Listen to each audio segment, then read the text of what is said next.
She said it so casually like it meant nothing. If you disappeared tomorrow, no one would miss you. Everyone laughed. I laughed too, at least on the outside. Inside, something cracked, quietly, like a mirror no one notices until it's too late. That night I couldn't sleep. Her words echoed in the dark. I kept asking myself, what if she's right? Would anyone really miss me? It started like every Sunday evening. Mom was in a good mood, or at least she pretended to be. Dad scrolled through his phone, nodding to whatever my brother said. The smell of roasted chicken filled the kitchen. I'd had a rough week at work. All I wanted was a peaceful evening with my family. But peace wasn't something you could ever count on in our house. Mom had this habit: she'd turn every conversation into a joke at someone else's expense. Usually it was me. Still single? She'd tease.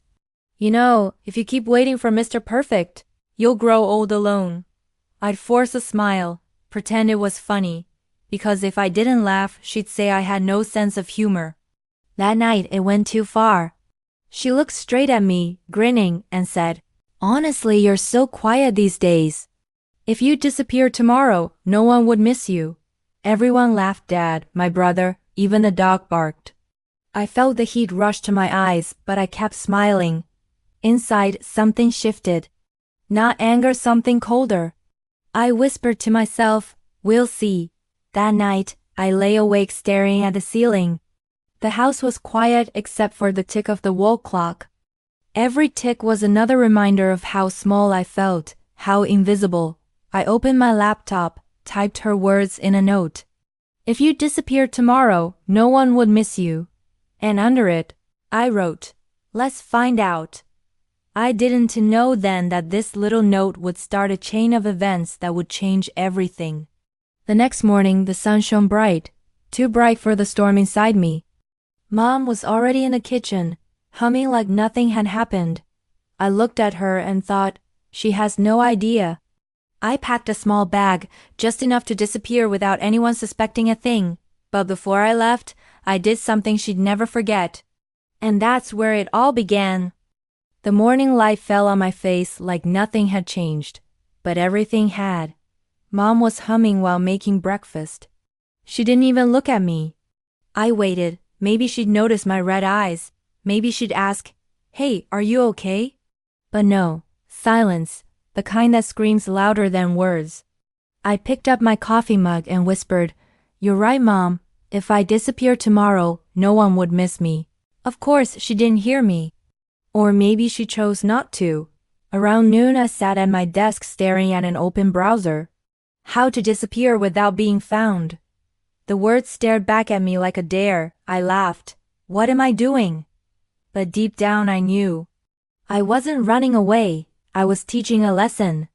I didn't want to hurt them. I wanted them to feel what I felt: emptiness, silence, regret. I made a plan. Step 1. Tell work I need personal leave. Step 2. Deactivate social media. Step 3. Vanish quietly. I wasn't going far. Just far enough. A small cabin outside the city. That evening, I stood by my bedroom door watching them. Dad laughed at the TV. My brother scrolled his phone, showing memes to Mom. And me? I was invisible, a ghost in my own home. I took a deep breath, whispered goodbye under my breath, and walked out. No one noticed. The streetlights flickered as I walked away. For the first time in years, I didn't look back. The first few days were quiet. Too quiet. No phone calls, no messages. I sat on the porch of the small cabin, watching rain fall on empty roads. My heart hoped for one missed call, just one. But nothing. I kept checking my phone even though it was off. That's what loneliness does. It makes you crave the very people who broke you. On the third night, I heard my fake laughter echoing in my head. "If you disappeared tomorrow, no one would miss you." And I whispered into the darkness, "Still think that's funny, Mom?" Day 4, the first text came from my brother. "Hey, where are you?" "Mom's asking." I smiled. Finally, I didn't reply. A few hours later, another message. "You okay? You didn't post anything." Mom's worried. I typed, "I'm fine," then deleted it. No, not yet. They needed to feel it. Day 6 missed calls.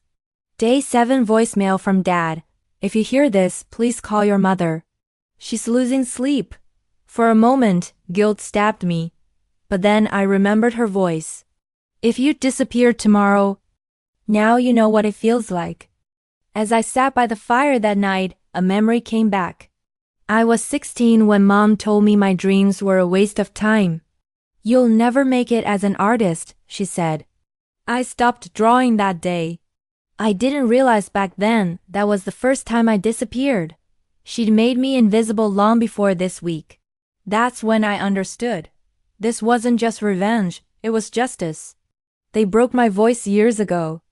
Now, they'd finally listen to my silence. The morning came quietly. I made myself coffee and watched the sun rise through the cabin window.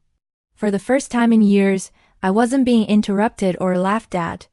I thought about going back home, ending the charade, but they still didn't understand. Missing me for a few days wasn't enough. They had to feel what I felt, unseen, unheard, unloved. So I decided I wasn't going to vanish completely. I was going to stay close enough to watch them search for me. I drove back into town and parked near our old street. I sat in the car across from our house. Through the curtains, I saw Mom pacing, talking on the phone. Her hands were trembling. "I can't find her," she said, voice breaking. I should have felt sorry for her. But all I felt was justice. For years I begged for her attention. Now she was desperate for it. That's what silence can do, it turns power upside down. That night, I stopped at a cafe and took out my notebook, the same one where I'd written her words. "If you disappeared tomorrow, no one would miss you." Under it, I began to write again. "I'm still here. You just can't see me. Maybe that's what you need to see what life feels like without me." I folded the note, sealed it, and mailed it to our house. I wanted her to feel my presence in my absence. It was poetic, maybe cruel, maybe both. Days passed. Through the small cafe window, I watched my family slowly begin to crumble. My brother stopped going to school. Dad looked tired, unshaven. Mom looked haunted. I overheard her saying, "It was just a joke." But she took it seriously. "I can't take it back. Some words don't fade," her friend replied. I smiled. Finally, someone said what I'd been screaming inside for years. That night, I cried not from guilt, but because it was working. One evening, I stood by the lake near the cabin, staring at my reflection. For the first time, I didn't see the weak, invisible version of me. I saw someone strong. But as I stared longer, I saw something else too, loneliness. You wanted them to feel your pain. "But at what cost?" I whispered. The water rippled, as if answering back. Pain spreads both ways. It had been 21 days since I left. I knew what I had to do. This wasn't about punishing them anymore. It was about showing them that words matter. I packed my bag, took one last look at the cabin, and whispered, "Time to go home." I bought White Lily, Mom's favorite. I didn't know if she slammed the door or cry in my arms. But I was ready for either. The road to my house looked both familiar and foreign. As I walked up the porch, I noticed the empty flower pot.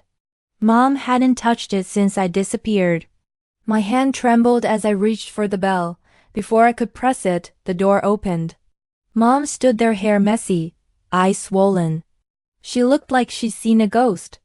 You're here," she whispered. I wanted to say something powerful, but when I saw her trembling hands, every word vanished. "Hi, Mom," I said quietly. She burst into tears and hugged me tightly. "I thought I lost you forever," she cried. I didn't hug her back right away. Finally, I said, "You did lose me, Mom. You lost me the moment you made me believe I didn't matter." She froze. "I didn't mean it. You know I was joking." "A joke?" I said. "You said I could disappear and no one would care." "I didn't know it hurt you that much." "That's the problem. You never knew. You never asked." She sat down shaking. Every day you were gone, I replayed that night. I'd give anything to take those words back. I know, I said. But some words, once spoken, don't fade. They echo. Dad stood near the hallway. We called everyone, he said. I wasn't lost, I replied. I just needed you to notice I was gone. He looked down. We did, too late. My brother ran to me, hugging me like a child. For a moment, it felt like time stopped. But deep inside, I knew things would never be the same. Mom wiped her eyes. When you didn't come home, I started hearing your voice in my head. It wasn't funny anymore. It was cruel. I looked at her. You know, I used to think if I vanished, the world would stay the same. Turns out, it did. For a while. But it hurt, she said.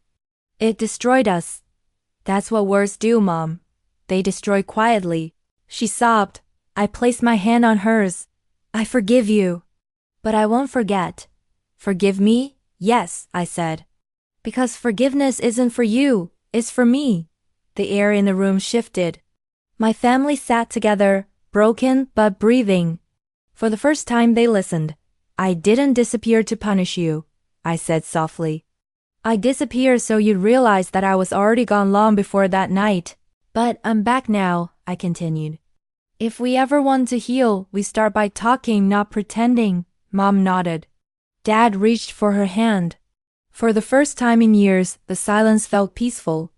That night, I couldn't sleep again, but for a different reason. The house was quiet, yet alive. I sat by the window and whispered. She said it casually. But that joke changed everything. Sometimes, you have to disappear not to be missed, but to be found. The next morning felt lighter.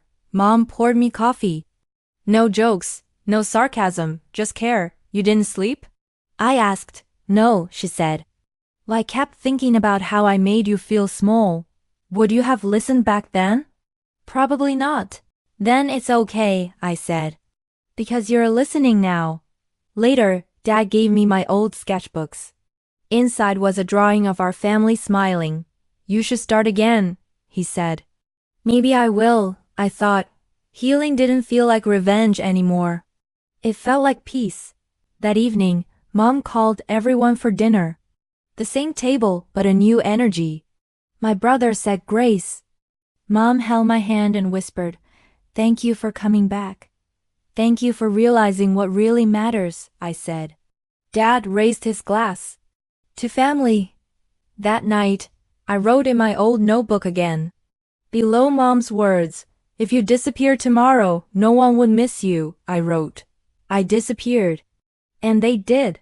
And under it, sometimes you have to walk away not to punish them, but to remember yourself. I stepped outside and looked at the stars. They felt closer now, maybe because I'd finally found my own light.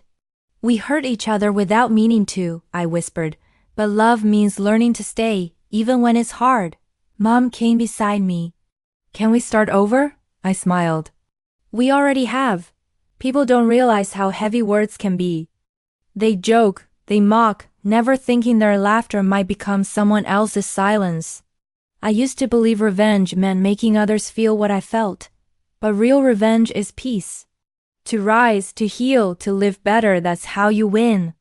And sometimes, you have to disappear not so they miss you, but so you can find yourself again. A careless joke broke me, but finding myself rebuilt me. If someone ever made you feel invisible, remember you matter. You are seen, you are enough. Your silence doesn't mean defeat, it can mean healing. This was Whispers of Revenge, a reminder that sometimes revenge isn't about destroying someone.